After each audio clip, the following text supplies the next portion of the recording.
আসসালামু আলাইকুম। কি দেখছেন সবাই? আম মাখা না? আজকে আমরা আম মাখা খেয়েছিলাম। সেইটাই আজকে সবার সাথে শেয়ার করব। তো আমটা আজকে আমি বাসায় খাবো না, খাবো ছাদে। সবাই মিলে ছাদে যেয়ে আম খাবো।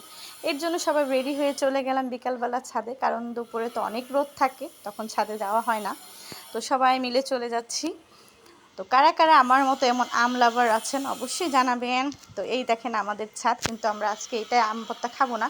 আমাদের উপরে আরেকটা ছাদ আছে, তো আমরা উপরে ওই পাশে ছাদে চলে যাব। আর সরি, আমার কথাবার্তা অনেক সময় অনেক ভুল হয়, তো ক্ষমা দৃষ্টিতে দেখবেন সবাই। তো দেখেন সূর্যটা কত ভালো লাগলো না? এই যে আমাদের বুড়িটা উঠতেছে, এটা হচ্ছে আমাদের আরেকটা বুড়ি। তো আমরা এখানে চলে আসছি ফাঁকা জায়গা, এখানে কেউ নাই আমাদের ডিস্টার্ব করার মতো। তো এখানে একটা পাটি বিছাই নিলাম, তারপরে এখন আমি সবগুলো আম ভালো করে ছিলে নিব আর সবাই মিলে আড্ডা দিচ্ছি। তো আমগুলো পানির মধ্যে রেখে দিচ্ছি যেন কালো না হয়ে যায়, আর সুন্দর করে ধুয়ে নিব আমগুলো। তো একে একে সবগুলো আম ছিলে নিব এইভাবে। আর দেখেন আমাদের বাচ্চারা দুষ্টামি করতেছে। তো আমার আমগুলো প্রায় ছিলা শেষ, এখন ভালো করে ধুয়ে আমি এগুলা ভালো করে আবার যেটা দিয়েই করছি ওটা দিয়ে গ্রেট করে নিব। তো আমগুলো ভালো করে কেটে নিচ্ছি। আর এরকম পাতলা পাতলা স্লাইস করলে না খুবই ভালো লাগে আম খেতে। আমার মনে হয় অনেকেরই দেখে আম ভর্তা খেতে মন চাচ্ছে না। তো এখানে বিট লবণ, লবণ, আর ওটা হচ্ছে একটা চাট মশলা।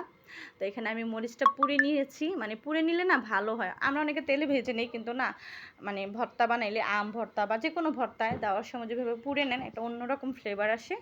তো আমরা তাড়াতাড়ি করে মেখে, মানে জিভে পানি এসে পড়তেছে, সবাই খাবো। তো মাখা হয়ে গেছে অলরেডি, এখন আমরা সবাই গাপ গাপ করে খেয়ে ফেলবো। তো সবাই মিলে খুব মজা করে আম ভর্তা খেলে না অনেক আনন্দ হয়, যেটা একা খেলে হয় না। তো এই তো আমরা সবাই খেয়ে ফেললাম আম ভর্তা, আর এই ঝোলটা যা হয়েছিল। তো আম ভর্তা খাওয়া শেষ, এখন সব কিছু ধুয়ে টুয়ে নিচ্ছি ছাদে, তাহলে বাসায় গিয়ে কোনো ঝামেলা হবে না। তার এই যে আশেপাশে প্রকৃতিটা সবাইকে দেখাচ্ছি, কেমন লাগতেছে অবশ্যই জানাবেন। তো এখন আমরা সবাই চলে যাব, যেহেতু আম ভর্তা খাওয়া শেষ, আর বেশিক্ষণ থাকবো না। আর ওই যে সূর্যি মামা, টাটা। তো সবাই চলে যাচ্ছি। আর আমাদের মতো কারা কারা এইভাবে সবাই মিলে আম ভর্তা খেতে ভালো লাগে বা পছন্দ করেন অবশ্যই জানাবেন। আর আমার ভিডিওটি ভালো লাগলে প্লিজ ফলো দিয়ে লাইক কমেন্ট করে পাশে থাকবেন। আর ওই যে একটা প্লেন যাচ্ছে, আমরাও চলে যাচ্ছি। আল্লাহ হাফিজ, সবাই ভালো থাকবেন।